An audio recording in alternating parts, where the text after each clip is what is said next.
மக்களே வாங்க வணக்கம். இன்றைக்கி நம்ம என்ன பார்க்க போகிறோம் பார்த்தீங்கன்னா, இன்றைக்கி நம்ம ரேஷன் அரிசியில் நம்ம பருப்பு சாப்பாடு செய்ய போகிறோம். அரிசி பருப்பு சாதம். அது வந்து பார்த்திங்கன்னா நம்ம ரேஷன் அரிசி செய்கிறோம். இது வந்து கோயம்புத்தூர் பிரியாணிங்க வாங்க, கொங்கு நாட்டு பிரியாணின்னு சொல்லுவாங்க. ஆமாம் மக்களே, அதான் இன்றைக்கி செய்ய போகிறோம். வாங்க பார்க்கலாம். ஓகே.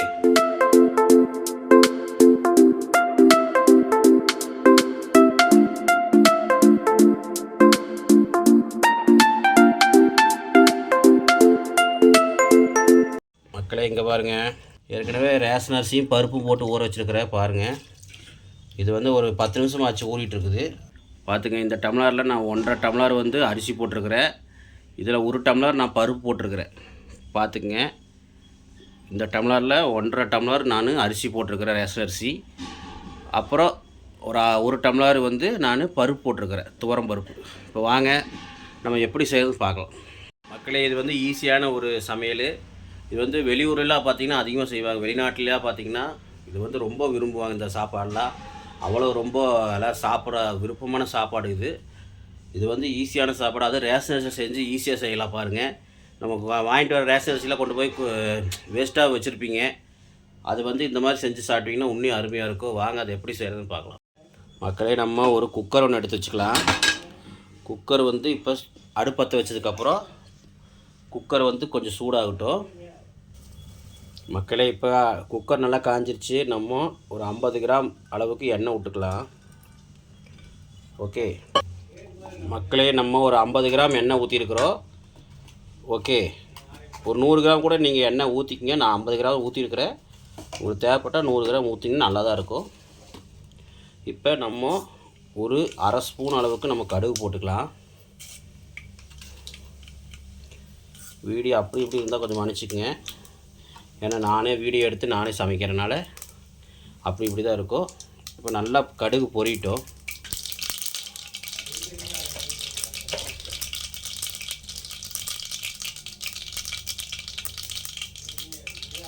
மக்களே, இப்போ நல்லா கடுகு பொரிஞ்சிருச்சு.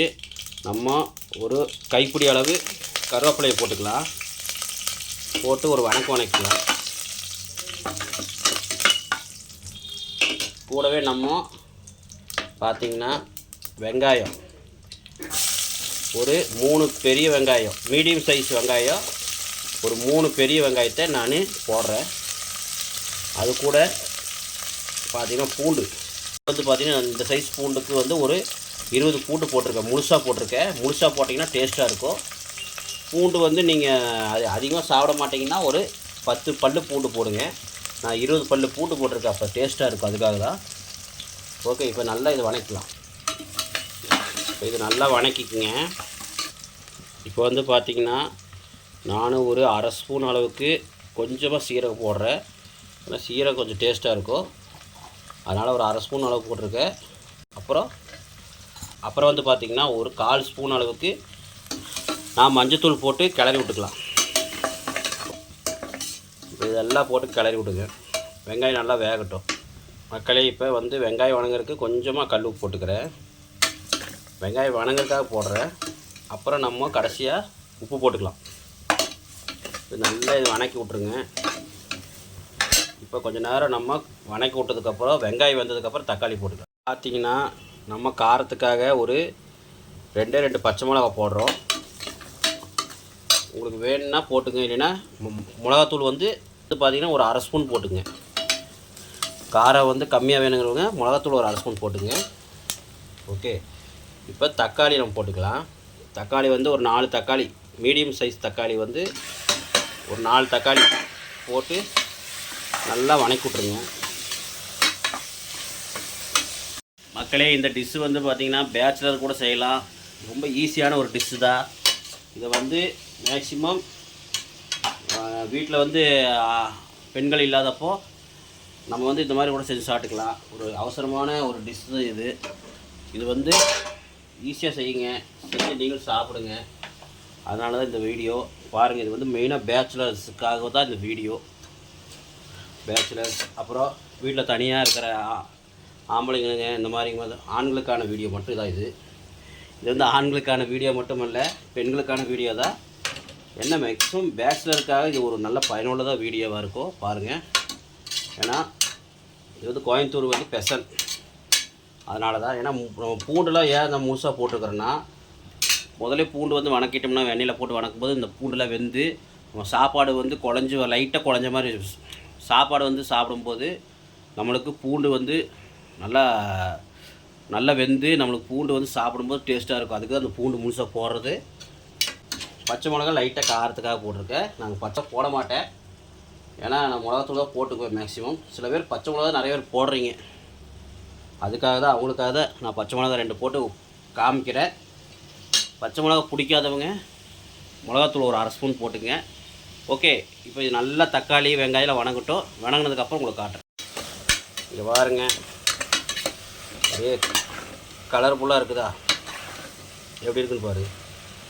இப்போ கூடவே நம்ம லைட்டாக மிளகாத்தூள் போட்டுக்கலாம், ஒரு டேஸ்ட்டுக்காக தான். ரொம்ப போதும், ஒரு 1/4 ஸ்பூனுக்கு போட்டுக்குங்க. அப்புறம் கறி மசால் போட்டுக்கலாம். மேக்ஸிமம் சாம்பார் தூள் மட்டும் போட்டால் போதும். நம்ம வீட்டில் சாம்பார் தூள் இல்லாதவங்க நான் பண்ணுற மாதிரி இது கறி மசால் கொஞ்சமாக, அது ஒரு 1/4 ஸ்பூன். அப்புறம் மட்டன் மசாலா அது ஒரு 1/4 ஸ்பூன் போதும். மட்டன் மசாலா ஒரு 1/4 ஸ்பூன் போட்டுக்குங்க.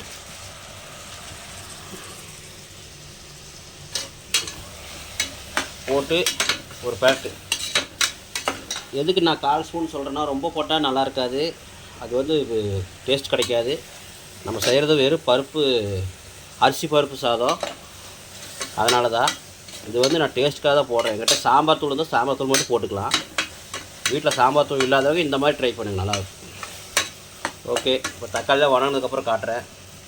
இப்போலாம் தக்காளி வணங்கினதுக்கப்புறம் நம்ம அரிசி போட்டுக்கலாம். ஓகே மக்களே, பார்த்தீங்கன்னா தக்காளி நல்லா வணங்கட்டும். நம்ம தக்காளி வணங்கினதுக்கப்புறம் தண்ணி ஊற்றிட்டு அரிசி போட்டுக்கலாம். ஓகே, இங்கே வந்து பார்த்தீங்கன்னா தக்காளி போட்டு ஒரு கொஞ்ச நேரத்துக்குள்ளே தண்ணி ஊற்றிடக்கூடாது. தக்காளியை நல்லா மசிஞ்சு நல்லா இதானதுக்கப்புறம் தண்ணி ஊற்றுங்க. ஏன்னா அப்போ தான் டேஸ்ட்டாக இருக்கும், இல்லைன்னா பச்சை வாசம் அடிக்கும். நல்லா பரட்டிட்டு அதுக்கப்புறம் தண்ணி ஊற்றிக்கலாம். இல்லை பச்சை வாசம் வந்துச்சுன்னா சாப்பாடு கொஞ்சம் சாப்பிட்றதுக்கு நல்லா இருக்காது. அதனால் கொஞ்சம் நல்லா வணக்கிட்டு அதுக்கப்புறம் நம்ம தண்ணி ஊற்றிக்கலாம். இப்போ வந்து பார்த்திங்கன்னா நல்லா தக்காளி நல்லா மசிஞ்சு பாருங்கள், ஓரளவு நல்லா பச்சை வாசமாக போய் நல்லா இருக்குது. இப்போ வந்து நம்ம தண்ணி ஊற்றிக்கலாம். பார்த்திங்கன்னா இந்த டம்ளரில் நம்ம அரிசி போட்டோம், அதே டம்ளரில் நம்ம ஊற்றிக்கலாம். நம்ம வந்து பார்த்திங்கன்னா எவ்வளோ தண்ணி ஊற்றணும்னா, நம்ம ஒரு 3 டம்ளர் தண்ணி ஊற்றணும் போதும்.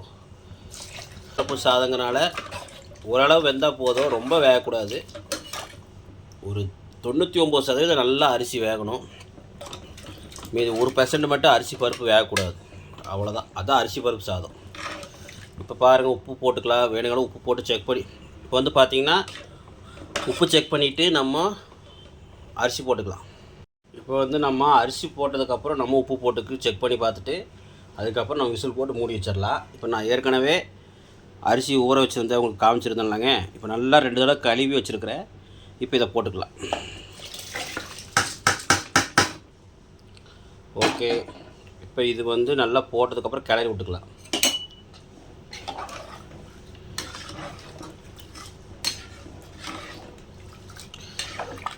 நீங்கள் தண்ணி வந்து ஒரு 3லேருந்து ஒரு 3.5 வரைக்கும் வச்சுக்கோங்க. ஏன்னா 1.5 டம்ளருக்கு ஒரு 3.5 டம்ளர் வரைக்கும் தண்ணி வச்சுக்கலாம். மேக்ஸிமம் 3 இல்லைன்னா 3.5 வச்சுக்கோங்க. ஏன்னா ரொம்ப வேண்டாம், அப்புறம் ரொம்ப குழஞ்சி போயிடும். நம்மளுக்கு அரிசி பருப்பு வந்து லைட்டாக வந்து வேகாமல் இருக்கணும். ஓகே, இப்போ உப்பு செக் பண்ணிக்கலாம்.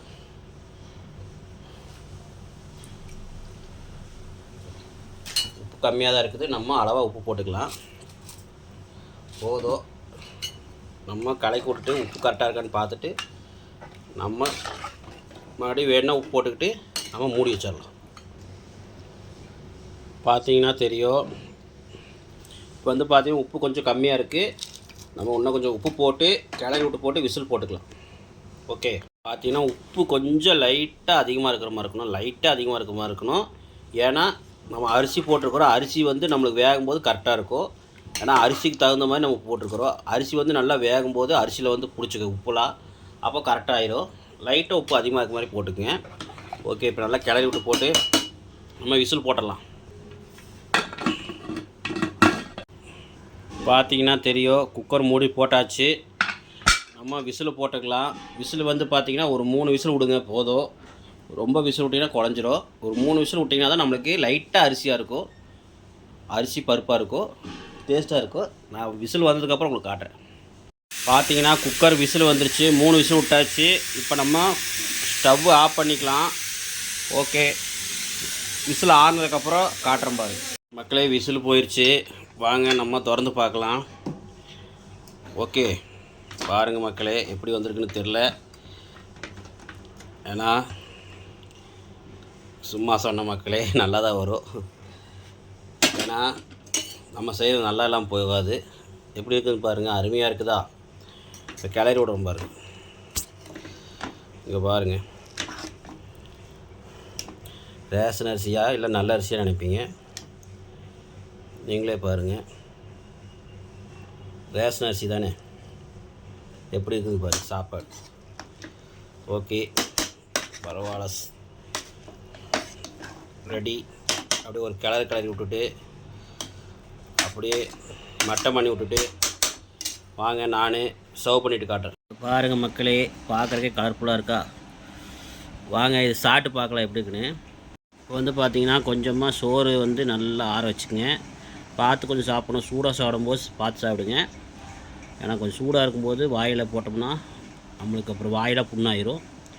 லைட்டாக வந்து இது பண்ணிவிட்டு ஒரு பூண்டு இருக்குல்லங்க, பூண்டு எடுத்து ஒரு பல் எடுத்து வச்சு அது மேலே கொஞ்சம் சோறையும் கொஞ்சம் வச்சு வாங்க எடுத்து சாப்பிட்டு பார்க்கலாம்.